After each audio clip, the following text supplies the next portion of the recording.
Hello, welcome to another fabulous video. Today we're going to be talking about how British actions inspired the American Revolution. So what specific things did Great Britain do that kind of encouraged us to rebel and break away from them? So to really get started with that, we need to go all the way back to the 1750s. So just to give you a little bit of a timeline, in 1776, the colonies wrote the Declaration of Independence, okay? All the way back in the 1750s, the colonists were actually fighting alongside Great Britain against the French and the Native Americans in what is known as the French and Indian War. So prior to the French and Indian War, essentially, the colonies in Great Britain had a relationship based on something called salutary neglect. So salutary neglect is this idea or this agreement that the colonies they were pretty much able to just do their own thing, but Great Britain would like use them for raw materials and things like that. So the colonies were quite accustomed to governing themselves, dealing with all of their own issues all the way up through the 1750s. Okay.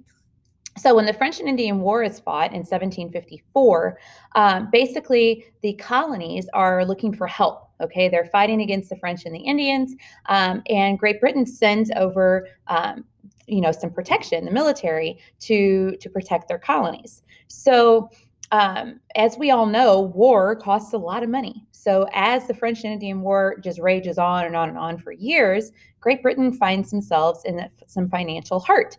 So what do? Well, they realized that they could recoup some of the financial capital that was lost during the French and Indian War by taxing the colonies. So that's where the taxes come from.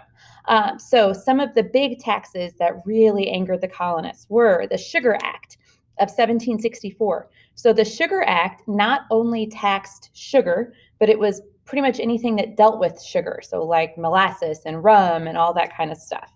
The Stamp Act of 1765, and if you take American history, college American history with me, we're going to spend a lot of time on the Stamp Act. And this one actually taxed, or it forced the colonists to pay a tax on any legal document. Okay, so when we think of a stamp, you think of the thing that you put on the letter, right? But the stamp was actually this embossed seal, kind of like on your birth certificate. So on this embossed, like basically anything printed needed to have that embossed seal on it. So stuff like newspapers, birth certificates, death certificates, marriage licenses, all that kind of stuff. So that was just one more thing that they were going to have to pay taxes on.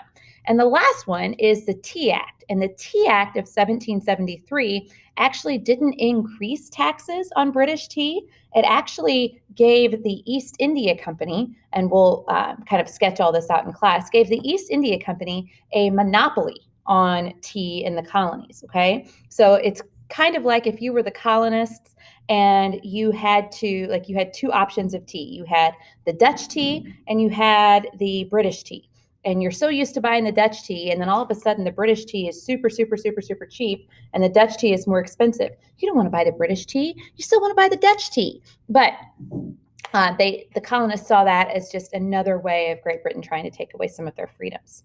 So that then, of course, leads to the Boston Tea Party. And you guys know the story behind the Boston Tea Party. Colonists dressed up as Mohawk Indians boarded ships that were docked in harbors along the East Coast and dumped thousands and thousands and thousands of pounds of tea, pounds meaning like currency, not like weight, but probably weight too, into Boston Harbor. So then, as a result of that, Great Britain in Parliament passed the Intolerable Acts.